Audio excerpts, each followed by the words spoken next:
Ains and Gondo left the treasury together. A flight of dragons bowed their heads before them. There were 19 of them in total, including Hajinmal. In other words, all the dragons Hajinmal had mentioned were here. Now there would be no need to hunt him down. It's good that they're all being obedient, but it's a shame that I don't have more dragon corpses. Should I find some excuse to kill a few more? No, that would be evil. Then why not let them breed and then harvest them later? Isn't that the same thing? Most exalted Saucer King, your faithful servants have gathered before you. Hajinmal spoke as Ains was thinking. Putting aside his contemplations for the moment, Ains replied, "Raise your heads." The kneeling dragons raised their heads as one. Due to the massive size of their bodies, they were far taller than Ains once they rose, but there was no sense of them looking down on him. However, there were a few surprised looks among them. They had heard about it, but it was still hard to believe that Ains had slain the Dragon Lord, their father. Or rather, even Ains would think the same thing if he were in their shoes. There were many things which had to be seen to be believed. Just as Ains was thinking that, one of the dragons roared, "I won't accept this. To think the person who killed father is actually what?" Ains walked in front of the roaring dragon. Then he smiled, and beckoned with his hand, as though to say, "Give it your best shot." The dragon swiped its claws at Ains. They were fast, but not as fast as the troll he had fought recently. Ains did not dodge them. He took the dragon's attack head-on. The dragon, who thought Ains could not evade in time, grinned broadly, but when he realized that Ains had no need to dodge, that grin froze on his face. After making sure that the dragon knew that, Ains cast a spell. Grasp Heart. Ains's gaze moved from the dragon, who had collapsed like his father, and turned to the others. "Is there no one else?" After that quiet query, the dragons were bowed even lower than they had been earlier, as though they were trying to lie flat on the ground. Nobody here doubted Ains's power anymore. Ains opened a gate, and chucked the dragon's corpse through it. Then he took Gondo and got onto Hajinmal's back. His mother's back was larger, so mounting would be more suitable for a ruler than taking Hajinmal. However, Ains had already ridden Hajinmal all the way here, so he might as well ride him the rest of the way. "Leave this city. My subordinates should be waiting there." The dragonfly took wing in unison, and the Hanzos led him to a place where many Quagga were kneeling down. The sight of countless Quagga in silent prostration was quite bizarre, and as Gondo saw this, he croaked hoarsely. Ains was about to make the same noise himself, but he could not do such a thing in front of his guardians, whose brightly smiling faces seemed to say, "We worked really hard, Ains-sama. As you ordered, we've finished the selection from the Quagga. There are 4,000 males, 4,000 females and 2,000 children. The rest are all corpses. Also, we allowed them to recover the intact bodies and place them elsewhere." "I see. So they rejected my compassion, but now they cling desperately to their final chance for survival. What a bunch of fools." The clothed Quagga kneeling in front of all the others shuddered visibly. "Then, where is their king?" "Over there." Shaltir pointed. As expected, it was the trembling Quagga. Before Ains summoned him, he activated his halo of obsidian radiance. According to his research, that effect best suited a ruler. As he listened to the mutterings and whisperings from the dragonflight, he called out to the Quagga Lord. "King of the Quagga, raise your head." "Yes." The Quagga Lord's body shook violently as he raised his head. Then, his eyes went wide, and he went still, as though he had been frozen. Ains could clearly hear him going, "I am known as a merciful king. The sin of not immediately accepting my proposal shall be absolved by the blood of your people." Yet, if you will give your lives and your loyalty to me, I shall guarantee your prosperity. Understood. We are your servants, and all our children and our children's children shall grind ourselves to dust in your majesty's service. A good answer. It pleases me. Yes. Thank you very much. As though to terminate the conversation, Ains waved his hand, as though to indicate that the Quagga Lord could resume his submissive posture. Excellent. It seems all my practice paid off. The endless repetition of lines and poses before the mirror had finally borne fruit. After striking a victory pose in his heart, Ains turned back to his two guardians, who had flawlessly discharged their duties. You have done very well. I am very proud of the two of you. Thank you very much. Your words have cleansed my heart of the shame of my previous mistake, and I thank you from the bottom of my heart. After seeing Shaltir's delight, Ains was sure that he had used the right words. Then, is this amount all right? If it's too much, we can cull them again until their numbers please you, Ains Sama. No, there's no need for that. This ought to be a good number. Come to think of it, could any of them become powerful adversaries? Not by our standards, of course, but by those of the people of this world. My deepest apologies. Those people were... No, that's not it. The clan lord whom you spoke to was considered quite strong, although we never saw his strength. Is that so? While he was not sure how the Death Knights had been defeated, it was most likely a coincidence. For all he knew, they might have fallen into the Great Rift. As he thought of that, Ains felt deeply ashamed. Realizing that he had been mistaken after lecturing Shaltir so passionately made his face feel like it was about to erupt in flames, and then, the shame was gone. In its place was a smoldering depression. And then, as he thought about how Shaltir had been taking notes, it deepened, and then he was back to normal. Should he try to bluff his way through this? However, if he messed it up, they might tell the others. Ains Sama said this, but actually, and Saran. This is bad. This is really bad. I shouldn't have gotten carried away by my joy and lectured him like that. I feel like crying now. Ains sighed deeply. Well, come to think of it, isn't this a good chance to tell the Guardians that I can mess up too? From there, I can move from the position of an incredibly wise ruler to an ordinary ruler, and that might free me from my emotional torment. And if I do that, the Guardians might notice my mistakes and warn me about them. He ordered the dragons to leave, because he knew they had very keen senses. Then, he had the Quagga move some distance away. Gondo looked very lonely all by himself, but he would just have to bear with it. Once the three of them were alone, Ains gulped. What he would do next might well send all his hard work down the drain. Ains felt uneasy over how the way the situation would change and what might happen in the future. His body, which knew no fear, started to feel afraid. Despite that, he gathered up his courage to speak.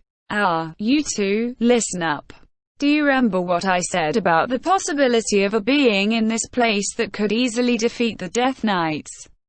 The two of them looked at each other, and their faces suggested that they had realized something. Yes, that. It seems I was mistaken. Maybe the dragon I killed could have destroyed the Death Knights, but it doesn't seem like anybody else could. I understand, Ains Sama. Your words were intended to make me learn. To think that you had to disgrace yourself on account of my inexperience. I, Shaltir Bloodvathlen, tender my utmost gratitude to your exalted self for your merciful considerations. Much to Ains's surprise, they were looking at him with respect in their eyes. In particular, Shaltir's face was flushed red, her eyes were moist, her lips were pressed flat, and her mouth was quivering as though she was on the verge of tears. What part of that deserved respect? It baffled Ains. Had he touched their hearts in some way? Also, I should deny what Shaltir said, right? No, Shaltir learned a lot from this journey. Then I'll put my faith in you, Shaltir. It seems you realized it, Shaltir. Yes.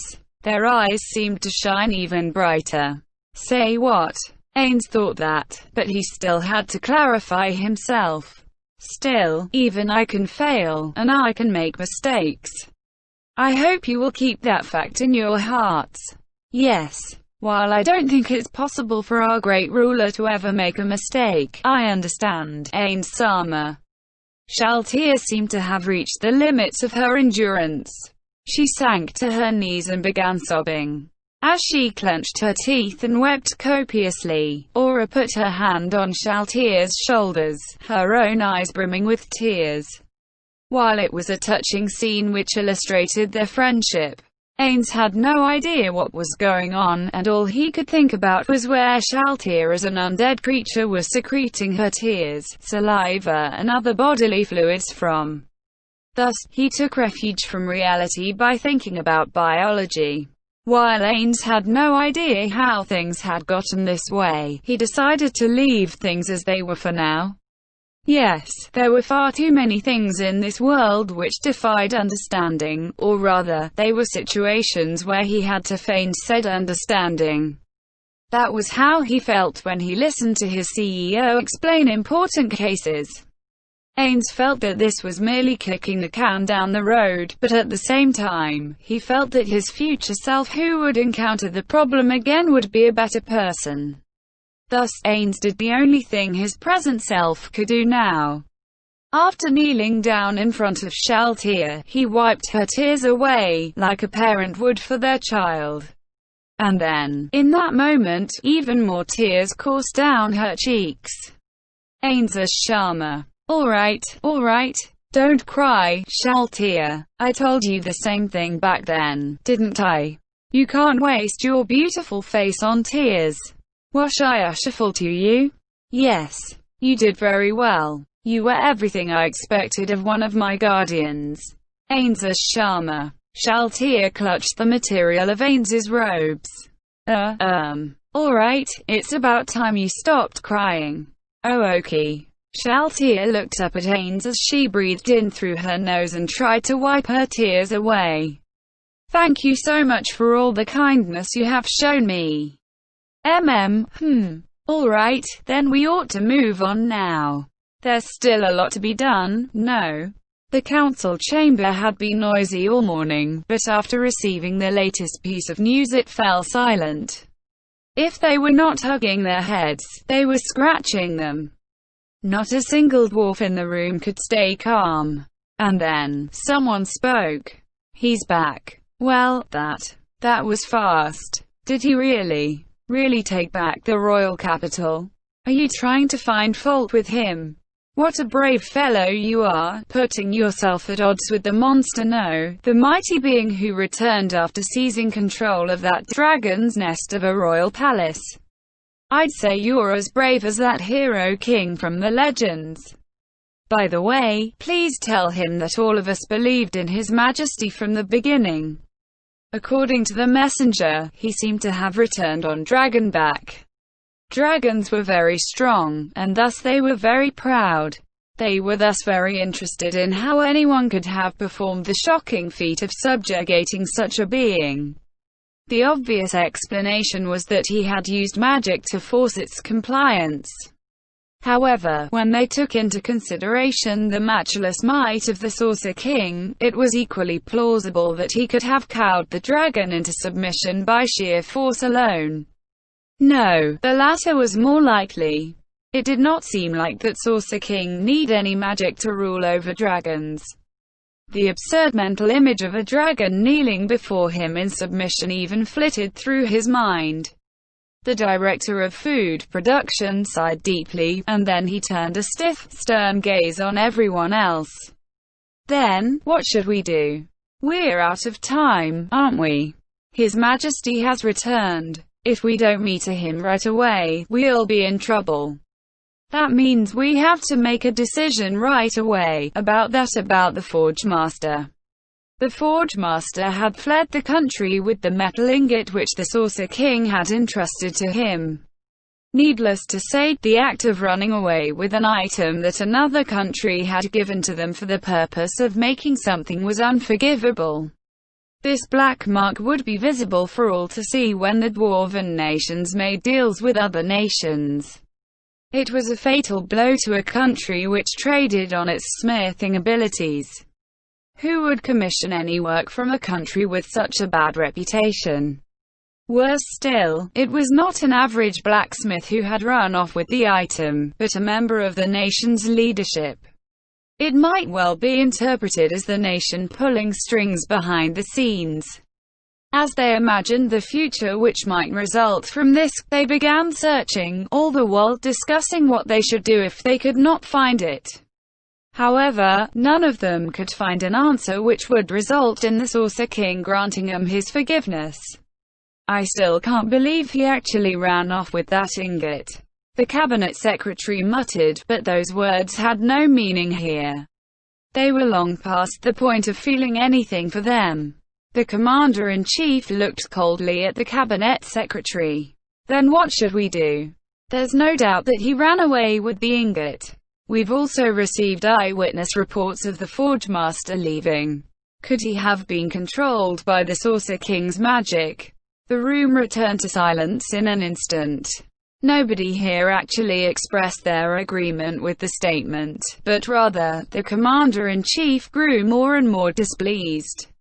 "Even if you don't want to acknowledge this crime committed by a fellow dwarf, by one of us, anyone who says that about the person who reclaimed the royal capital that we could not. Simply put, that person is the scum of the dwarves. Don't be like that, Commander-in-Chief. You should know as well. He searched the hardest among all of us, and he's the most tired. I don't think the problem can be explained by simply saying that he was fatigued." "Well, let's leave non-constructive talk like that for later, Commander-in-Chief. We need to make a decision about more important matters now. Should we inform His Majesty right away? I feel it might be better to try and delay things and use the time to continue searching. What do you think?" The Merchants Guild Master shook his head. "It's a bad move. That leads to the problem of us covering things up. We might as well come clean and beg forgiveness. Besides, have we found him yet? For all we know, he might be in the belly of a magical beast now. If only we could recover the ingot." That idiot. This was not something they should be saying about a friend, but nobody would speak out against the people rebuking the Forge Master for causing such a big problem. On the contrary, the Commander-in-Chief even nodded in approval. Fortunately, he didn't take the short sword as well. "But, well, if we apologize, will we be forgiven?" "Well, it's not like we can do anything but apologize. It's important to apologize, but it's even more important to state the truth. And after that, all we can do is accept whatever terms he dictates." Everyone agreed on this. "Then, what will he demand from us?" The dwarves did not know what metal made up the ingot which had been taken, so they could not estimate its value. They could not suggest payment in cash terms. If they underestimated the value of the item, they might end up angering the Saucer King beyond all hope of their relationship ever recovering. Therefore, they had to let the Saucer King name his price. Still, would he actually ask for money? They imagined that he would ask for something else, but even they could not imagine what exactly he would ask for. "I can't think of anything. Let's turn it around. What can we agree to?" "No. What requests should we deny him? Can we even do that? It would be hard, right? This city might have historical value, but we don't have any national treasures of a physical or magical nature. When the demon gods had rampaged through the royal capital, only one member of the dwarven royal family had survived. He was the last king of the dwarves, known as the Runesmith King, and after taking powerful magic items with him on his journey, there had been nothing left behind which could be considered national treasures. Oh, I've got it. What about the treasury within the royal capital? We talked about this earlier, didn't we? Saying that sort of thing to the person who reclaimed the royal capital for us is just too. Still, it's also true that there's nothing else. Looking around, everyone nodded in a show of agreement. Hopefully, the dragons didn't destroy it. Don't say that. Then, let's invite the Saucer King to enter by himself this time. There's one less person. What happened? There was a strange expression on the faces of all the dwarves as Ains entered the room. The one who spoke for them was well. They all looked the same to Ains, so he had no idea who it was. All he knew was that it was certainly not the Commander-in-Chief. He began with, "Thank you for reclaiming the royal capital," and launched into a long string of thanks, which made Ains feel tired. Then, once he had forgotten what they were talking about in the first place, the Commander-in-Chief's mood changed.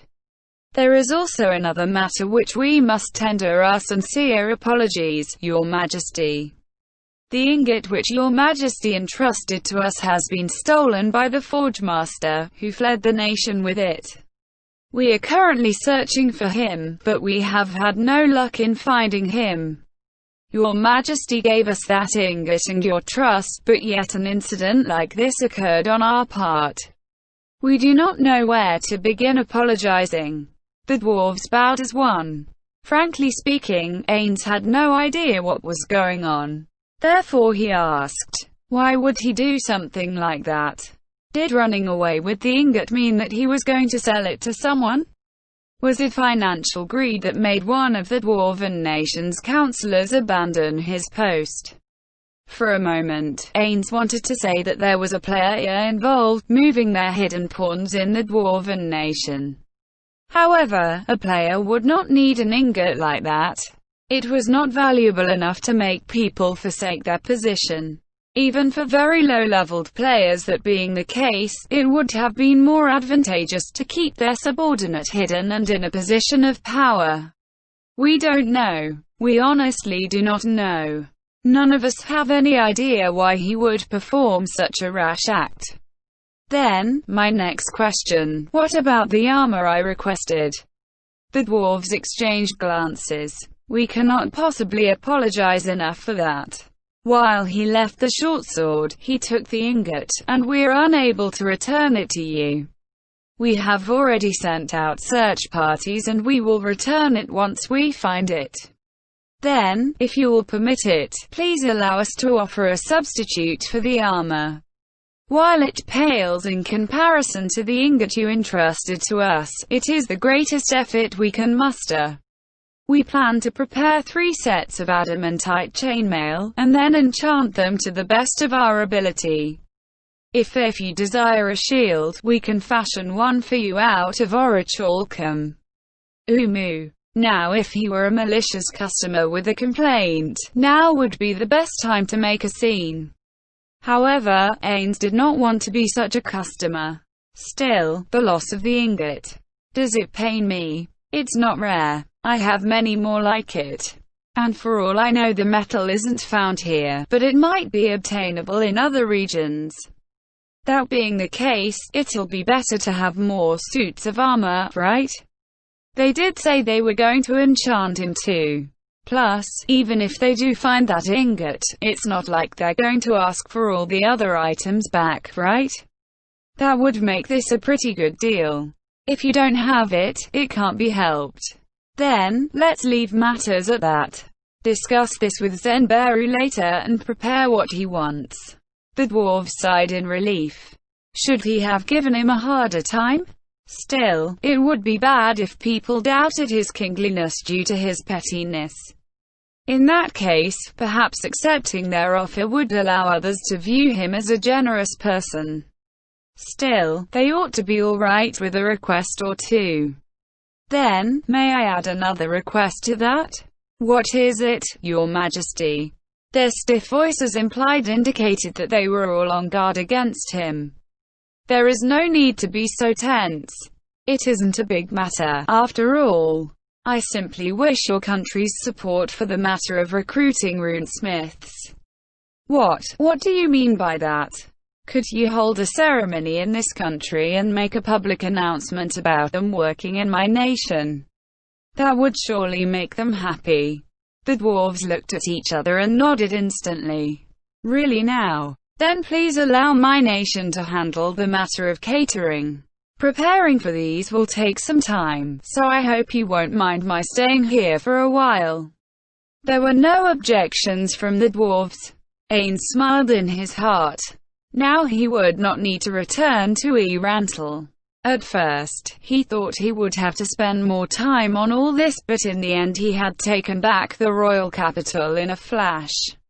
That was bad. The first reason was because he wanted to inform Albedo about the Empire's request for vassalage with message, so she could plan it with Demiurge.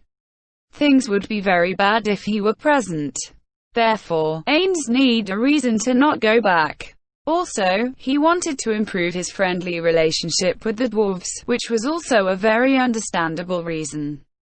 Ains also wanted to learn 3 pieces of information from the Dwarven City. 1. The presence or absence of players. If there were none now, there might still have been some around in the past. 2. Further investigation of runes and related information. He did not know enough about this topic. He had already learned quite a bit from the runesmiths. Runes had been around for a long time, but it was unclear when exactly they had appeared and who had introduced them. Part of the reason was the chaos of the demon god's attack, but Hijin Mall's books did not contain any information on this, and neither did the treasury. 3. Knowledge on smithing and ores. Now that he had enlisted the runesmiths to his cause, all he had to do was slowly tease that information out of them. However, there did not seem to be any of the prismatic ores here, as expected. Regarding the second point, Ains intended to have the dwarves find out more when after they returned to the royal capital in the future, which was why he needed a firm friendship with them. The long lines of tables were set with many plates, each of which was laden with a sumptuous variety of dishes. The pink hot food exuded a bewitching aroma, which drifted over to Ains. As one of the undead, Ains had no desire for food, but the remnants of Suzuki Satoru did. His wish to try summoned his curiosity over how it would taste pricked at him. This body does have its good and bad points. He could curb his hunger, but not his curiosity. After all, his curiosity was a part of his mind, which was not affected by his undead body. Perhaps if the dishes before him were made by the chefs of Erantle or Nazarick, it might not pique his curiosity so, but these were made by dwarves. Since the runesmiths wanted to bring their entire families to the Sorceress Kingdom, they had their wives, mothers, daughters and other female relatives cook for the event. Of course, most of the 2,000 shares of food here today were supplied by Ains by Nazarick. Of course, Ains was not a person who would use items wastefully, so most of these were essentially Erantle's cuisine. The meat had been collected by the dragons from this mountain range, while the wine had been sourced from the kingdom and the empire by those traders who remained in Erantle. The tables were groaning with plates of food, but even now the ladies were still serving up the food they had made. There was little difference in the external appearance of dwarven males and females. The biggest difference lay in their beards. Male beards were very long, and they were typically woven into 3 braids, while female beards were sparser. That said, sparse still meant that their beards resembled those of human males. However, the ladies seemed to have a habit of trimming the whiskers under their noses. I don't really see how it's a habit. Well, that's culture for you. The Sorceress Kingdom has gathered all sorts of humanoids. Probing too deeply about this sort of thing might cause problems in the future. Ains turned his gaze away from the ladies who were still serving food. His eyes crossed the countless dwarven heads before him and rested on the raised platform in front of him. Some of the smiths bound for the Sorceress Kingdom were standing with the members of the council. And then, the council informed them about the migration to the Sorceress Kingdom. It has begun. So it has. The answer came from Gondo, who stood by Ains's side. You're their representative. Is it alright if you don't stand out there in front of them? Give me a break, Your Majesty. I'm almost useless as a runesmith. It would be a shame to let someone like me represent them. Wouldn't you be a better choice, Your Majesty? Ains and Gondo locked eyes for a moment, and then they chuckled. Naturally, Ains simply did not want to stand on the stage to meet and greet people. His earlier words were simply something he had forced out. Still, Gondo's face turned serious. I can't thank you enough, Your Majesty. Why is that?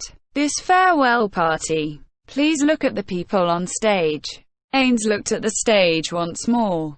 They were not finished speaking, and that was all that came to mind. However, it would be a bit insensitive to say that he had not noticed anything after Gondo had brought it up.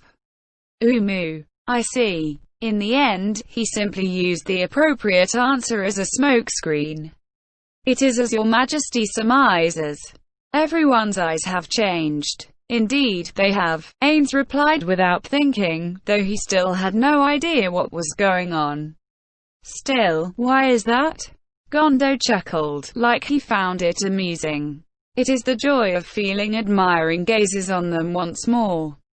Today's ceremony with dishes made with ingredients never seen before, as well as all kinds of alcohol, was to let the runesmiths realize that they weren't being sold, but being hired by the Sorceress Kingdom. I'll be expecting great things of them, you know. I remember I once said that I would repay Your Majesty's kindness. That applies to the others as well. Thank you very much. Oops, looks like it's about time, Your Majesty. After taking a large stein of beer from Gondo, he thumped it against the table like the others were doing. Ains then raised a tiny cup of liquor in a toast, and then gave it back to Gondo because he could not drink it. The dwarves, who had been holding themselves back all this while, burst into activity. Many dwarves flocked towards the food, gorging themselves non-stop with the dishes on display. What's this? It's amazing. Did your wife really make this?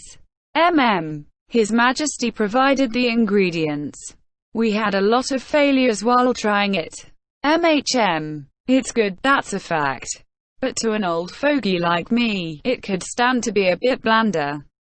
You're meant to wash it down with wine. What? Let me try. Oh, incredible. The taste is just right. The wine's good too. I wonder if my wife could make this too. It seems that the Sorceress Kingdom will be sending us food for some time. Looks like we'll be eating well, then. I'd rather have their wine. This is from the Sorceress Kingdom, right? Better be prepared to pay. They talked at the top of their voices as they ate. And then, I envy those runesmiths. They get to eat this sort of thing whenever they like. No, these should be pretty expensive, right? Doesn't seem that way, does it? Look, in human countries, vegetables are cheap. Seems to be the same way with the Sorceress Kingdom too. They really are a fortunate lot. And, I only had a bit, but is it me or is the Sorceress Kingdom's wine top-notch stuff? I only had a sip of that myself. Ah, that was delicious. Still, grape wine is good. Though maybe not that strong. Don't we have a reason to visit the Sorceress Kingdom? I've heard tell that they're planning to let the citizens of both countries move freely between them. Oi, everyone here's pretty highly placed, but shouldn't you be more careful about letting that sort of thing get out? Nah, seems they're going to make a public announcement. In the future, this country will be active in a lot of places. And although this is just a rumor, they say that we took back the royal capital. Rumor has it that the royal palace was a nest of dragons. The Sorceress Kingdom is really amazing. Naturally, Ains picked up on those words as well. Rather than praise Ains directly, their opinion of the Sorceress Kingdom seemed to have gone up instead. That probably meant they could continue being friends in the future. Ains smiled in satisfaction, and turned to Gondo again. Go speak to them, Gondo. I may not be back for a while. Is that so? Then I shall go talk with those chaps from the mines. Gondo was looking at a dwarf with an evil look in his eyes. And what will you be doing, Your Majesty? A messenger from my country has come. I need to meet them. Then, see you again. Ains raised his hand in farewell, and walked away. He had originally been standing in a corner of a vast, spacious room. He opened the door to leave and headed for a guest reception room cum lounge room cum parlor. It was quite a luxuriously furnished room, with tables, chairs, cabinets and the like. Demiurge was standing there. Forgive me for making you come all this way. Certainly not. Your location is where I should be headed, Ains-sama. Ains walked across the room and sat in a chair. Then he bade Demiurge to take a seat as well. I've seen the reports. I'm working here, so I must apologize for having you put them in writing instead of just delivering them by mouth. The reports in question detailed Demiurge's preparations and activities in the Holy Kingdom. Of course, if he heard them from Demiurge himself, it might damage Ains's disguise. This had also been taken into consideration. Even so, you've done well as I expected, Demiurge. Your accomplishments can only be described as outstanding. Thank you very much, Ains-sama. Demiurge bowed. Still, I could not hope to equal your feats, Ains-sama. You have firmly secured a place in the dwarves' hearts. Ains thought that he must surely be referring to how he reclaimed the royal capital, or recruiting the runesmiths.